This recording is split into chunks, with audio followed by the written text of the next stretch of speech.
Hi parents, I've just finished wrapping up this week's children's message, and I just thought it was timely for me to record just a short message to you guys as we go into this Fruit of the Spirit family devotional series that launches this week, this Sunday. You should have all received your Fruit of the Spirit book already. If you haven't, please just ping me and I'll make sure to get it out to you as soon as I can. If you open up the book at the back, you're going to have some different materials, but there's going to be this parent's guide that I just wanted to give a quick overview and to share some thoughts on it to help guide you through.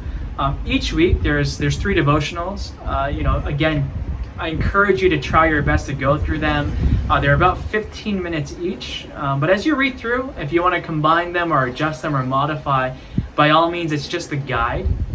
You can totally make this thing your own, but it will lead you through some great discussion points. I'll also be sharing some of the discussion points in the family devotional section of the CM video. And so everything should be aligned to help guide you in your conversations. This book by Treasure Box really focuses on what they call a 4R methodology.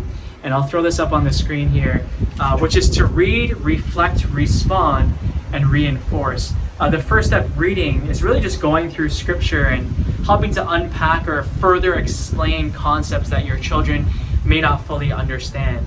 But for me, I think the most important part, which I actually feel that all of us, even as adults and parents, need to do, is the reflection point. How do we reflect on scripture?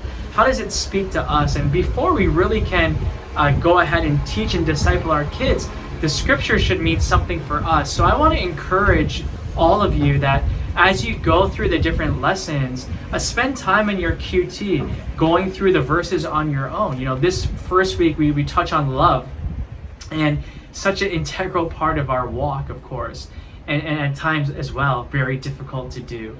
And so spend time, going through the scripture and just, meditating on the word and seeing where God is showing you in your own heart and convicting you in your own heart on this message before you go in to teaching your kids. And so this reflection point is really key. Respond is the next point here.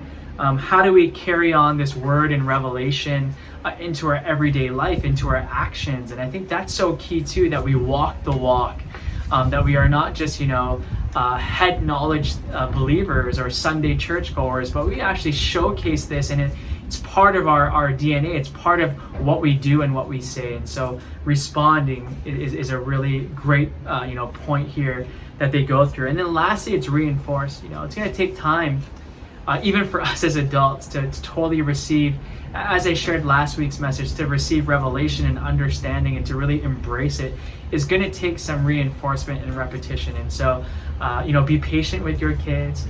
Know that it's going to take more than a few weeks to kind of hammer all these messages home. But as we trust in the Lord and trust in God, we're going to see how He shows up.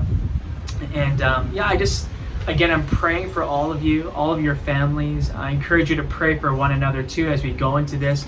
I hope that this can be a time that each of your families grow closer to one another, as well as, of course, closer to the Lord. I know some of you may be going through some doubts maybe, or just not sure exactly how you're going to do this.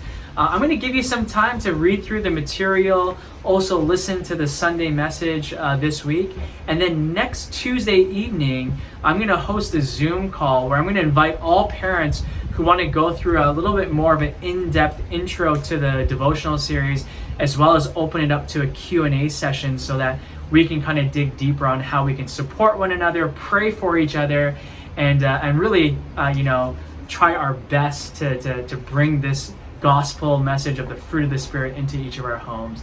And so yes, I look forward to hearing more of your feedback, and please reach out anytime over the coming weeks as we do this. And just have a blessed weekend, rest of the week, and I'll hear from all of you soon. All right, take care. Bye guys.